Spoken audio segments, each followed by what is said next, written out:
चलिए दोस्तों बात करते हैं सीखो नई क्वेश्चन के बारे में। इस क्वेश्चन में एग्जामिनर ने कहा 3400 रुपीज़ को ए बी सी डी के बीच इस प्रकार बांटा गया कि ए और बी और सी और डी का हिस्सा 2:3 4:3 और आपका दे रखा है आपका 2:3 हो सकता है।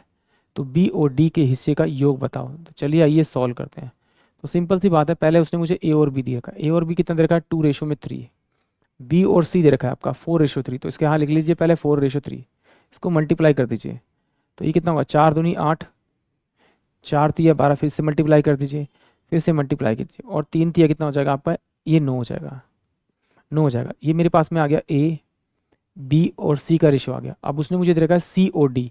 सी और डी की जो वैल्यू दे रखी है वो दे रखी है 2:3। तो आप यहाँ पे 2 रख दीजिए और यहाँ पे आप रख दीजिए 3। क्या कीजिए, इसको इससे इसको मल्टीप्लाई कीजिए। 8 दूनी 16, 12 दूनी 24, और यहाँ रख दीजिए 9 दूनी 18, और इसे रख दीजिए 9 3 27।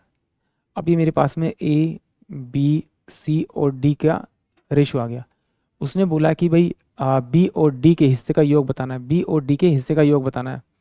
तो बी कितना मेरे पास में यहाँ 24 है और ये कितना 27 है। इन दोनों को जोड़ देते हैं। बी प्लस डी की जो जो हिस्सा है वो कितना? 24 और 27। तो यानी कि 7 4 11, कितना? 7 4 11 1 11, 2 2 4 1 5 51 51 51। बट जब मैं इनका सम करूंगा तो सम कितना आ रहा है मेरे पास में आपका? 7 7 14 15, 15 और 4 कितना होता है? 15 और 4 19, और 19 और 6 कितना होता है आपका? 19 और 6 कितना? 25। 5 हो जाएगा। 5 5 यानी 2 2 और 2 4 5, 5 और 2 कितना हुआ आपका? 5 और 2 7 7, और ये कितना होगा आपका? 8, यानी 85। बट एग्जामिनर कह रहा है कि है कितना आपका? 3400। किससे मल्टीप्लाई करना पड़ेगा? 17 पंजे 85 और 17 दूनी 34, 17 दूनी 34। तो 5 चौक 20 यानी 40। 40 से मल्टीप्लाई करेंगे तो ये वैल्यू आएगी। इसी से डाटा आप इसको मल्टीप्लाई कर दीजिए 40 से। तो ये 4 और ये आपका 20, यानी कि 2040।